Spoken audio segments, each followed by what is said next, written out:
Ola, que tal, como están? Benvidos a Estelae. Hoxe recibimos no noso plató o abogado José Luis Gutiérrez Aranguren, abogado defensor de Rosario Porto, que dentro duns días, a partir do día 23, vai comezar a ser xulgada polo asasinato da súa filla, a menor Asunta Basterra, que, como saben, apareceu morta nunha pista forestal de Teo hai 1 ano e 9 meses. Un crime polo que tamén está acusado o pai da menor, Alfonso Basterra. Señor Gutiérrez Aranguren, moitísimas grazas por facer un esforzo e estar hoxe connosco. Benvido. Nada, gracias. Como afronta Rosario Porto o xuizo que comeza o día 23? Como está ela? Bueno, francamente preocupada, como lo estoy yo. Los cargos, como saben, son graves e importantes. En un estado anímico francamente preocupante para mí. Y en todo caso, con muchas ganas de salir ya de esta situación, a ver si de una vez por todas somos capaces de poner luz a todo lo que se viene especulando y hablando durante estos últimos meses, y a ver si somos capaces de que la gente vea que Rosario no tiene absolutamente nada que ver, que es una víctima más, como vengo diciendo desde el principio de la investigación. Pero ella sabrá y usted sabrá que lo tiene muy difícil. Lo tiene muy difícil y lo tengo muy difícil porque yo creo que no descubro la pólvora si digo que aquí hubo una intoxicación, y la palabra yo creo que es la adecuada, por parte de muchas personas interesadas, no sé la verdad por qué, filtraciones en la época en que estaba secreto el procedimiento, en los que las defensas no teníamos ni siquiera conocimiento de qué es lo que se estaba tratando allí, datos parcialmente inciertos, creando un estado de confusión, afirmaciones gratuitas, especulaciones, insinuaciones, comentarios, críticas de tipo personal que no tienen nada que ver absolutamente con los hechos. Por eso van a desfilar por el Tribunal del Juzgado cerca de 130 personas. Y si cualquiera que tenga un poco de sentido común lo piensa un poco, dirá que demasiada pólvora para tan poco fuego, ¿no? Las pruebas son, digamos, normalmente 1, 2, 3, no 130. Se está creando una especie de lo que se va a querer llamar prueba indiciaria, que es admitida por los tribunales, partiendo de rumorología y de chismes que no tienen nada que ver con el procedimiento ni con pruebas de cargo. Usted dice que se quiso intoxicar. ¿Se Sí, refiere claramente. al juez instructor? ¿Se refiere a los medios de comunicación? ¿Se refiere a personas, a terceras personas? Mire, yo en el principio de la investigación, cuando me hice cargo de la defensa de Rosario Porto, me encontré con una situación que era dantesca. Yo quiero conocer qué es lo que hay contra ella, porque a mí quien me hace la encomienda me dice que confía plenamente en su inocencia, y es una persona que la conoce desde hace muchos años, y yo no tengo ninguna posibilidad de acceder al contenido de la causa porque está declarada secreta. Es una previsión legal que hay que admitir, pero digo, esa es la situación. Sin embargo, yo, antes de hacerme cargo de la defensa de Rosario Porto, estoy enterándome por la prensa de una serie de cuestiones que supuestamente figuran en el procedimiento judicial declarado secreto. Bueno, pues tampoco hay que ser muy listo para darse cuenta de dónde viene la filtración. Yo no voy a hacer ningún tipo de acusación. Yo, de hecho, me planteé presentar una querella por revelación de secretos, pero finalmente opté por centrarme en la investigación, y porque además tampoco tenía la prueba directa de quién había sido el filtrador.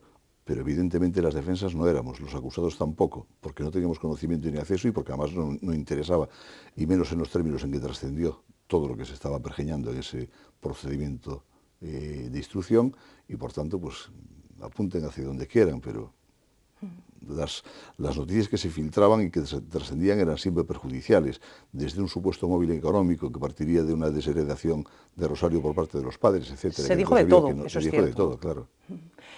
Quizá en este caso también se tiene en cuenta la actitud de Rosario Porto y de Alfonso Basterra, ¿no? Da la sensación de que se juzgan pues, comportamientos, actitudes que parecen erráticas, que no son lo que pensaríamos que podrían sentir o hacer unos padres que acaban de perder a su hija. ¿Usted cree que eso también influye?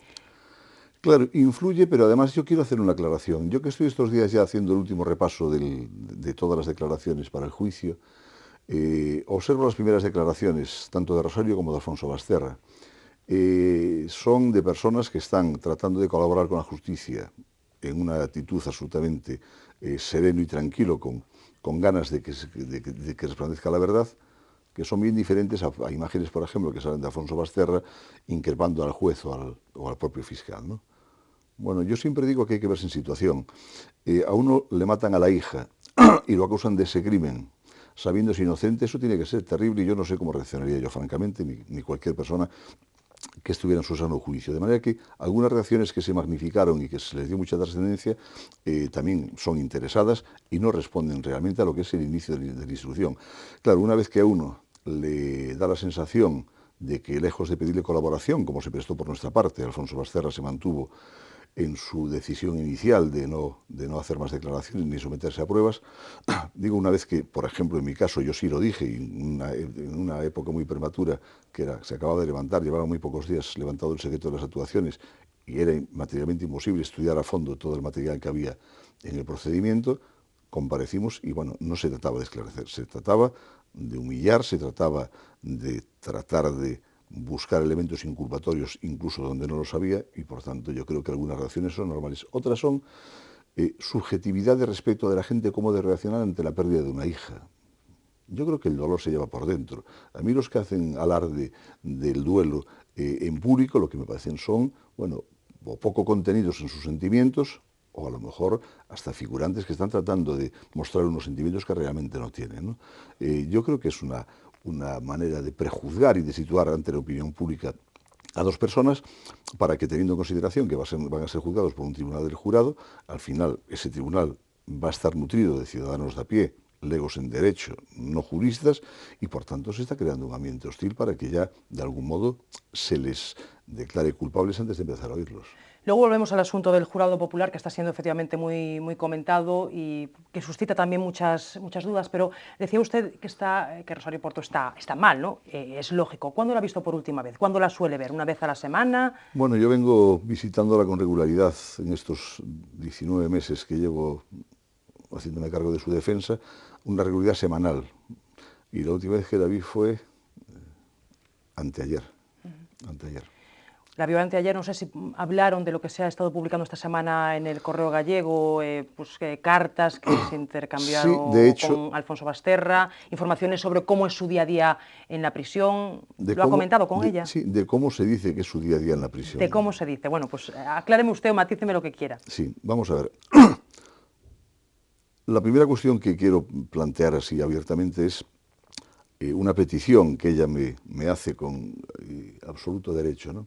Es que se deje de utilizar la imagen de su hija. Es una niña desgraciadamente fallecida en unas circunstancias tremendas y, por tanto, yo creo que es hora de dejarla en paz. Y lo segundo es, todo lo que está trascendiendo es absolutamente incierto. Empiezo por el tema de las cartas. Las cartas, yo no sé, porque tampoco lo leí al detalle, vi un poco los titulares, pero lo que sí le puedo decir es que yo conozco la carta de Rosario porque me la enseñó en su día cuando me hice cargo de su defensa en el mes de octubre. Yo me hice cargo de la defensa el 30 de septiembre del 2013. Bueno, pues esa carta está datada en los primeros días de octubre. Trasciende ahora y además... ¿Es la carta? ¿Solo hay esa carta? Un poco con la pretensión, sí, un poco con la pretensión de que es algo actual y además es algo que se hace interesadamente desde su entorno para que trascienda y se vea que tiene unos sentimientos que la gente le vino alegando durante todos estos meses, ¿no? Esa carta, digo, es de los primeros días. Se escribió sin mi conocimiento y es la única que ella le envía porque, siguiendo mi consejo y dado que se especuló con que estábamos haciendo una trama entre la abogada Belén Ospido y yo para llevar una única dirección y una única defensa, pero con apariencia de dos, yo le dije, mira, no vamos a dar pábulo a todas estas historias y, por tanto, abstente de cualquier tipo de comunicación. Se dijo, ella no tiene posibilidad de comunicarse con Alfonso Basterra en la prisión por el régimen de incomunicación. No hubo jamás incomunicación. Son un matrimonio divorciado, tenían una hija en común, ya no la tienen por desgracia, y, digamos, poco tienen más allá de lo que es el recuerdo de la niña que les une. En ese momento inicial hay un desconcierto y, por tanto, es natural que traten de comunicarse. Yo también le digo que en la medida que lo pueda lo evite para evitar especulaciones de este tipo. Y después respecto a las supuestas noticias, que no lo son, de una pareja que tendría Rosario Porto en este momento en prisión, que trascendió incluso el origen, el delito que habría cometido y demás, créame que es radicalmente incierto. Y además no es que lo diga yo, que no estoy en la prisión y por tanto yo no soy testigo directo como para poder pronunciarme sobre el asunto con absoluta certeza, pero lo que sí les puedo decir es que yo, a la vista de esas publicaciones, me preocupé porque los responsables del centro penitenciario me dijeran si era cierto o había de eso. Rosario, por supuesto, lo negó categóricamente y me dicen que es un bulo que carece de todo fundamento. Le han dicho en la propia prisión que no es Sí, cierto. sí, sí, sí. ¿Y Rosario cómo estaba? ¿Estaba enfadada por ver eso publicado? Porque se nos dice que no le gusta y que, bueno, pues se indigna muchas veces con lo que ve en determinados programas de televisión, ¿no? Sí, Sobre todo a nadie le más gusta, sensacionalistas. a nadie le gusta que hablen de él, sobre todo si es una persona discreta como lo es Rosario Porto, menos que se diga mentiras y menos que se haga utilizando la muerte de su hija y para tratar de crucificarla, ¿no?, públicamente. Usted dice que ella le escribió esa única carta a Alfonso. ¿Alfonso Basterra a ella?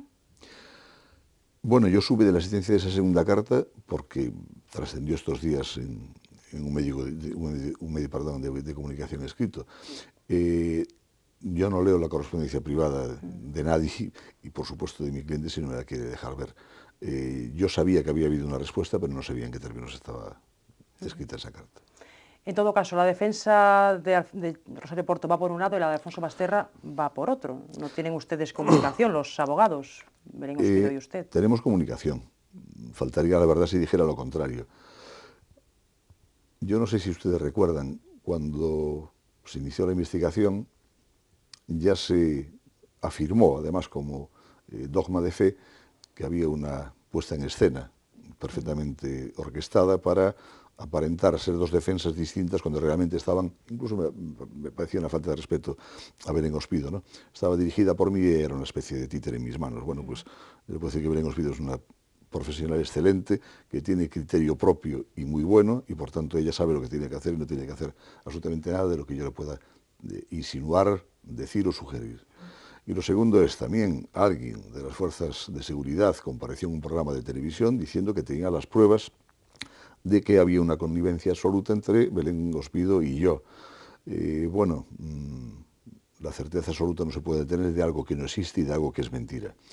Dicho lo cual, cuando, si lo recuerdan, cuando se presentaron los escritos de calificación, llamó la atención el hecho de que el escrito de defensa del señor Basterra, se dijo, tiraba a la línea de flotación de Rosario Porto.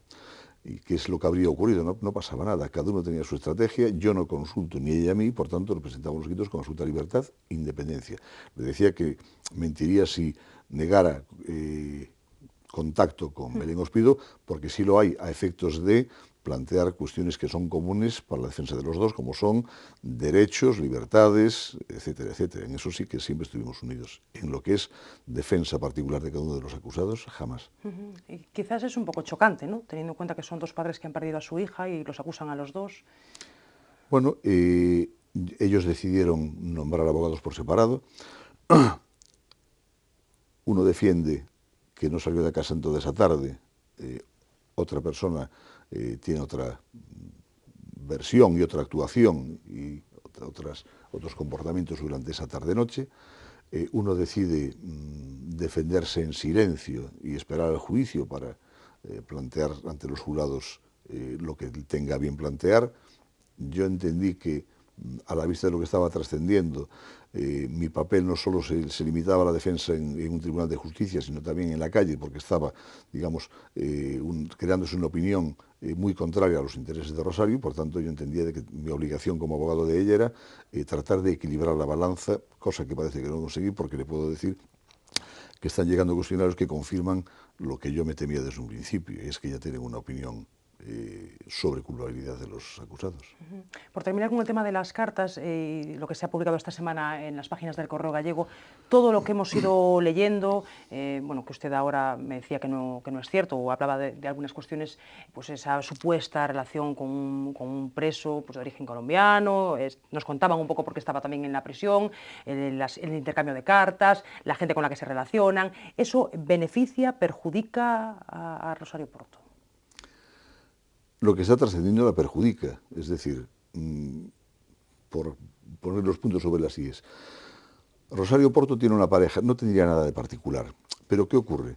Sobre todo en una situación de soledad y en un medio absolutamente hostil y desconocido para ella.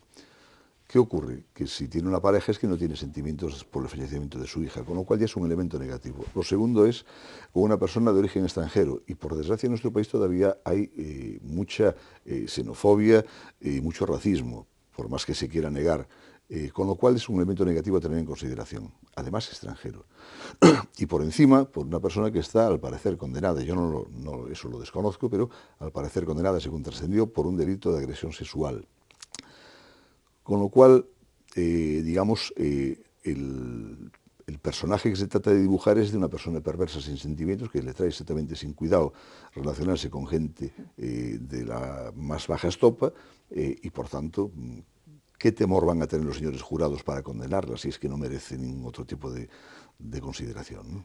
Claro que se está tratando de perjudicarla. ¿Ella está recibiendo un tratamiento psicológico, psiquiátrico? Los dos sí, desde hace meses.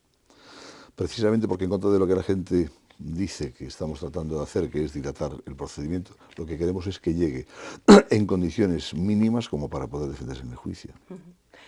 Usted decía que está siendo muy complicado el proceso de selección del jurado, ¿no? Se han enviado los cuestionarios a las personas seleccionadas, estas personas responden y a partir de ahí habrá gente que quede ya descartada. ¿Vamos a llegar seguro el día 23 a ese juicio con un jurado que estará allí sentado, 9 personas, 2 suplentes? ¿Eso es seguro o puede haber retrasos? Yo quisiera pensar que sí, pero no diría lo que realmente siento, ¿no? Los días son muy pocos los que median entre hoy y el día del inicio del juicio, que es el día 23, estamos a día 5, faltan poco más de 2 semanas. Los cuestionarios se remiten y tienen 5 días de plazo para ser devueltos cumplimentados, pero claro, tienen que llegar a destino y tienen que volver a origen, con lo cual se pierden pues por lo menos 2 días más. Después nos tienen que dar traslado para alegaciones a nosotros y después tiene que haber una vista previa a la celebración del juicio en la que las excusas, las causas de recusación, la falta de capacidad de los candidatos se tienen que valorar y por tanto yo me temo que probablemente en la primera criba no lleguemos a los 20 necesarios para pasar a la segunda fase. O sea que podría haber un retraso. Podría haber un retraso, espero y deseo que no ocurra así, pero sí es posible, sí. ¿Le ha costado encontrar a personas que puedan declarar o que quieran declarar a favor de Rosario Porto? No, en contra de lo que mucha gente piensa o incluso de lo que se ha en publicado, contra de lo que se publicó, de que es una persona que está aislada, Rosario Porto está aislada de un entorno que era claramente adulador y servil por razones de conveniencia y que, como las ratas del barco, escaparon de primeros. Quedaron algunos fieles desde el principio y se mantienen. Y yo tuve ofrecimientos de mucha gente para declarar a su favor. Rosario Porto no es una persona malvada, como se la pintó. Rosario Porto es una persona con muchos sentimientos, con mucha solidaridad y con mucha humanidad. Y a la gente que le vinieron contando lo contrario, le costará trabajo creerlo a estas alturas. Pero yo le puedo decir, porque lo vi, y lo viví en primera persona, Rosario Porto ayudó a muchas personas y medios en la cárcel. A muchas. Incluso, en alguna ocasión, me pidió que yo me hiciera cargo de defensas de algunas presas que no tenían quien se preocupara por ellas. Rosario Porto es una persona muy querida. Hace poco en estas cartas se habló de la gente, los comentarios que ella hacía sobre las personas que habitan ese lugar. Bueno, reitero, hay que ponerse en situación en el tiempo, eso era los primeros días.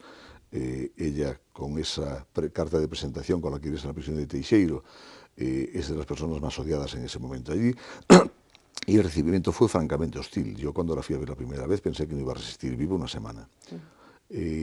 No porque la fueran a matar físicamente, lo digo porque anímicamente estaba absolutamente hundida y encima tenía ese recibimiento, ¿no? Bueno, hoy en día gentes aludidas, pues por ejemplo, de la raza gitana, que se le quiso dar trascendencia y demás, son sus primeras defensoras.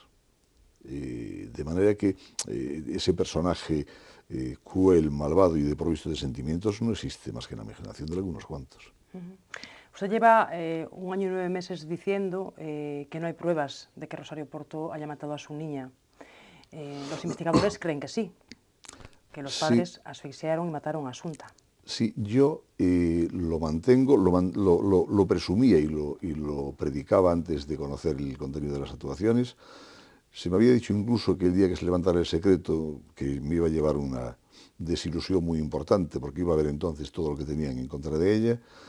Y créame que me llevé una decepción tremenda cuando, al levantarse el secreto y acceder al contenido de las actuaciones, me encontré con que no había absolutamente nada. Yo predico desde siempre la inocencia, porque es un derecho constitucional de todo ciudadano, que muchas veces se conculca con condenas, juicios paralelos, condenas prematuras sin haber enjuiciado y oído a las partes afectadas. Pero lo que también le puedo decir es, yo sé que mucha gente pensará que hay una serie de personas cualificadas, Policía Judicial de la Guardia Civil, Fiscalía, Juez de Instrucción, Audiencia Provincial, que, como se dijo, bendijo todos y cada una de las resoluciones de Juez de Instrucción, incluso el Tribunal Superior de Justicia de Galicia, que dijo no haber lugar a las nulidades que habíamos solicitado. Bueno, yo soy consciente de eso, yo soy consciente de que todos los días que me enfrento a la defensa de acusados, mal me iría y mal les iría a ellos si todos fueran condenas. De manera que los pasos previos de la instrucción no suponen en modo alguno pruebas de cargo. Las pruebas son las que se practican en el juicio y no llegamos a él. Pero yo voy más allá, y además también lo dije desde hace mucho tiempo. Hay errores. Yo en ningún momento pretendí dar a entender que había una intencionalidad de perjudicar por perjudicar, pero yo sí parto de una premisa. Hay un error inicial tremendo de desconfianza hacia su persona por cuestiones que son absolutamente nimias y que no tienen ninguna consistencia. Por contradicciones que se produjeron. Si quiere le toco el tema, pero por cuestiones nimias, por ejemplo, el policía de puertas de la comisaría de Santiago, cuando declara en la instrucción, después de decir que llega esta persona que insiste en denunciar, por el tenor del interrogatorio y de la comparecencia de denuncia, parece que se le está diciendo que es muy prematuro, son las 10:30, 10:15 de la noche, no se sabe de la niña desde las 6:00 de la tarde y por tanto se dice que todavía es pronto y que es merecedor de desconfianza tanta premura en la denuncia. Yo creo que fue bastante medido en el tiempo. Primero se intentó, como hace cualquier persona normal, a través de amistades hoy en día mucho más fácil, WhatsApps, perfiles en Internet, etcétera, etcétera, se trata de saber qué es lo que pasa. Se llama a padres de niños que pueden tener relación con ella porque están en su casa. Y cuando todas esas vías, y partiendo de la premisa de que Asunta era una niña disciplinada que no salía sola de casa, salvo que tuviera expresa autorización y la avisara, entonces entiendo de que es una hora perfectamente válida. Bueno, pues eso supuso ya una desconfianza. Y después hay un comentario que no viene a cuento y que saldrá en el juicio oral, yo desde luego lo voy a poner de manifiesto, que es, sin que nadie lo pregunte, una manifestación que se dice, yo subjetivamente creo que esta mujer oculta algo. Oiga, usted lo dice, ¿por qué? Y lo documenta y lo razona, y si no se lo calla, sus pensamientos no nos interesan a ninguno. Bueno, otros que dicen que, dado que al llegar a la casa ella pretendía un cuarto de baño, ya se presume que trata de ocultar algo. En ese cuarto de baño después no había absolutamente nada y se le impide. Y eso también provoca recelos. No dicen, en cambio, y sí lo declaran, que, por ejemplo, antes de que haya intervención de la autoridad judicial, a ella se le pide ver su domicilio de Teo, su domicilio de Dr. Teixeiro, y ella accede libre y voluntariamente y les enseña absolutamente todo. Estando fuera, llaman por teléfono y da autorización expresa para que se examine su casa hasta el último resquicio, por si aparece alguna prueba que pueda dar con la autoría o que pueda llevar a la investigación. De manera que todas esas historias son las que condicionaron la investigación y a partir de ahí se buscó. A partir de ahí vino todo lo demás, creo erróneamente se fueron buscando desde reacciones que se supone que son anormales, porque cualquier gente de bien tendría que tener un duelo diferente, una reacción distinta, y se fue creando un cuerpo desoyendo las recomendaciones de la defensa. Investiguen por otros lados. Inicialmente había una prueba objetiva, y no voy a entrar en valoraciones sobre el particular, todos la conocen, que era la aparición de semen en la camiseta de Asunta Basterra, en el lugar en el que apareció. Está certificado por los médicos forenses, no con la precisión que se requería en ese momento, porque faltaban las analíticas, pero ya era de apariencia de semen, con una luz especial que tienen a su disposición, que después se confirmó en el Laboratorio Central de la Guardia Civil de Madrid, que efectivamente lo era. Se habló de la contaminación, se habló de mil historias, créame que no hay base científica y desde luego no reconocimiento por parte de los investigadores de esa contaminación, pero eso se desechó y se buscó una coartada al que entonces estaba todavía imputado en el procedimiento. Yo más tardíamente, porque coincide en el tiempo, aporto una serie de documentación que aparece publicada en los medios sobre el que es conocido como el pederasta de Ciudad Lineal, que tiene un perfil muy parecido al que concurre en el caso que aquí nos está ahora uniendo, que es persona que ataca a chicas jóvenes de raza asiática utilizando una medicación para anular o para minorar sus capacidades de reacción. Se me dice que no tiene nada que ver. Yo digo, no sé si tiene que ver o no, pero investiguen ustedes. Esta persona actuó en distintos puntos de la geografía española y con un modus operandi que es prácticamente el mismo que aquí está concurriendo, ¿no? Bueno, pues todo se centró en una dirección determinada y yo creo que eso fue el gravísimo error y las gravísimas consecuencias que están padeciendo dos personas en este momento. Bueno, a esas valoraciones subjetivas de las que hablaba usted también se sumaron las contradicciones en las que incurrió Rosario Porto, ¿no? Que también Sí. jugaron en su contra. Sí, a ver. Sobre cómo había sido esa tarde, a qué hora había Sí. dejado a la niña, dónde, no recordaba la calle, estas cuestiones que fueron saliendo, ¿no? Un sentido y otro. Sí, no crea que no le dimos vueltas a la cabeza a estas historias. Recuerda que se habló de hasta 5 contradicciones sobre un hecho puntual y concreto, que era el viaje o no de la niña a Teo. Sí. Bueno, yo la contradicción la entiendo como algo que es, digamos, lo opuesto a lo dicho antes, ¿no? 5 contradicciones suponen 5 declaraciones y tiene 2 declaraciones nada más. De manera que por ahí empieza ya a hacer aguas el argumento. Y lo segundo es, cuando Rosario Porto comparece en sede de la Policía Nacional de Santiago para presentar la denuncia por la desaparición de Asunta, ella, y así me lo reconoce el policía cuando lo interrogo en el juzgado de instrucción, ella lo que hace es decir, yo no sé de mi hija desde esta hora de la tarde, mi hija tiene estas características, aquí tienen ustedes una foto, iba vestida de esta manera, y eso es la forma de colaborar en la búsqueda de la niña. Bueno, se dijo después que se había callado actuaciones anteriores en el tiempo a la pérdida de contacto, de conocimiento de dónde está Asunta. Bueno, yo le pregunté a ese policía, al interrogar en el juzgado, si a él le parecía importante dónde había comido, con quién y qué había comido o qué había hecho el día anterior. Y me dijo que no, que lo importante es que se describa cómo es la niña, a qué hora no se sabe de ella, a partir de qué hora no se sabe de ella, cómo va vestida, si hay una fotografía. Eso ya se tomó como algo de ocultación. Después, Rosario comparece a declarar con una serenidad pasmosa para mí, lo estuve repasando, ya le digo, hace unos días, su declaración, su inicial declaración, en la que yo todavía no había intervenido, y se le pregunta por una serie de cuestiones que no tienen absolutamente nada que ver con esa cuestión, con el tema del viaje a Teo. Y en un momento determinado, cuando se le dice, ah, sí, efectivamente esto es así, pero no es que lo hubiera negado antes, es que no había salido a la palestra en un momento anterior. Y en todo caso, ya digo, no voy a avanzar, porque creo que en este momento, y a unos pocos días del inicio del juicio, no es el adecuado para hacerlo, pero créame que en el juicio esa cuestión se va a quedar absolutamente clara. La gran incógnita es... Perdón, en todo caso, el hecho de que yo me pueda contradecir. Piensa además en el estado de tensión que está presente en esos momentos. El hecho de que yo me pueda contradecir ni quiere decir que yo sea un asesino, ni quiere decir que eso sea una prueba de cargo que tienen contra mí. La gran incógnita es el móvil del crimen, ¿no? Lo que se dice es, se cansaron de la niña. Yo me va a permitir que en esto sea gráfico y a lo mejor duro. Es la mayor estupidez, y me quiero quedar corto, la mayor estupidez que oí yo en toda mi vida profesional, y ya es larga. Una niña que estorba, sobre todo cuando trascendió que Rosario Porto era una potentada económicamente y demás, pues mire, se le manda a un internado. Rosario Porto se acababa de divorciar y hubo una pelea por la custodia de la niña, que si ella quisiera rehacer su vida con una tercera persona y verse liberada de la presencia de Asunta, no peleaba por la custodia, se le otorga al padre y se acabó el problema. Pero además es que el sentido común nos dice, cualquiera que me oiga creo que convendrá conmigo, en que es absolutamente indefendible una tesis según la cual yo, en una ruptura matrimonial, quiero rehacer mi vida con una tercera persona y tengo un hijo, lo más fácil es matarlo. Es que me parece una aberración muy poco defendible en un juicio, ¿no? Otra cuestión que llama la atención es que se dice en la investigación que el crimen fue planificado, pero hay una serie de hechos en los que parece que se actuó con precipitación, ¿no? Por ejemplo, pues donde apareció el cuerpo, parece que fue una cosa así es otra de las contradicciones que hay, ¿no? En un momento inicial, y lo recuerdo y lo estuve repasando y estuve además viendo